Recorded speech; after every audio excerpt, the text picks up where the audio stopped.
Welcome once again dear solution. अभी जो subject है हमारे सामने organisation of commerce of management, जो हम शॉर्टकट में ओसीएम बोला था। ठीक है, यहाँ पे क्या होता है कि किस तरह से बिजनेस स्टार्ट करना है, मैनेज करना है, ये सब हम लोग क्या है ओसीएम में सीखते हैं कि all about the management process. क्योंकि जब तक अगर कोई चीज में अगर मैनेजमेंट नहीं है तो वो चीज क्या है, सक्सेस नहीं है। Without management we can't get any kind of success.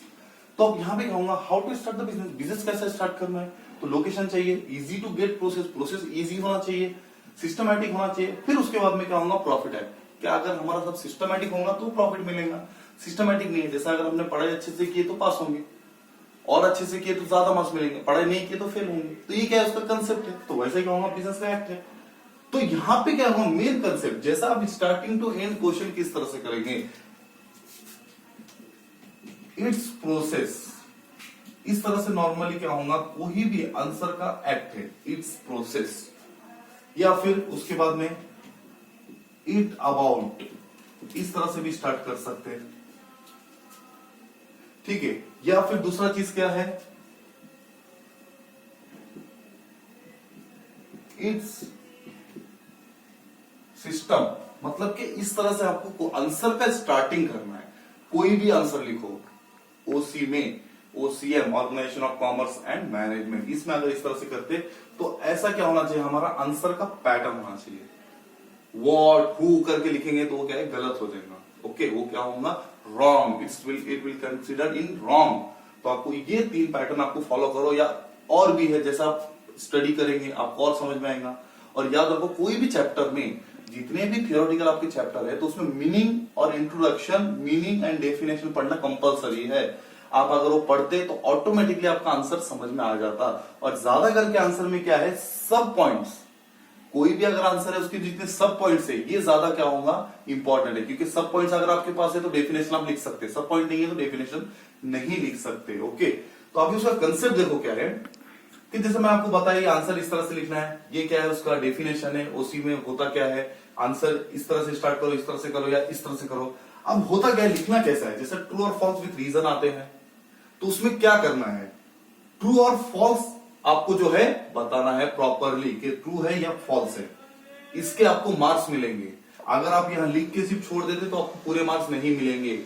True false reason जो है बताना है, ट्रू है तो क्यों है, तो उसके 5 पॉइंट इस तरह से लिखो। पैराग्राफ लिखने की जरूरत नहीं है, अगर आपको पैराग्राफ आता है तो उसको पॉइंट में डिवाइड कर दो, 5 लिखो या 6 लिखो, पर 5 से ज्यादा हो, 5 से कम ना हो।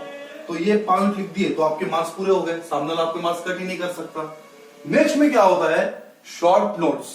शॉर्ट नोट्स में क्या होगा, नॉर्मली 6 और 7 पॉइंट लिखो। क्यों, क्योंकि आपने ट्रू फॉल्स में 5 और 6 क्या है, आपने फॉलो किया हुआ है।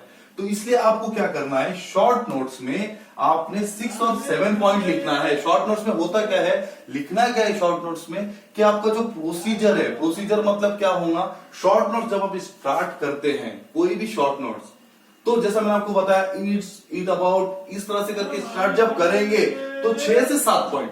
अगर आपको 5 पॉइंट याद है तो उसको और 5 पॉइंट के रिलेटेड आप 2 पॉइंट और बढ़ा दो, 6 और 7 लिख दो, तो आपके मार्क्स कट होने के चांसेस कम हो जाते हैं। ठीक है, नेक्स्ट क्या होगा, अब देखो करना क्या है, जो हमने यहां लिखे इसके रिलेटेड यहां लिख सकते, या ये आ गया तो इसके रिलेटेड यहां लिखो, या डिस्टिंग्विश बिटवीन आया कि इसके रिलेटेड यहां लिखो, या अगर लॉन्ग आंसर आपको आता है तो उसके रिलेटेड यहां लिखो। रिलेटेड लिखना है, कॉपी डाउन नहीं करना है।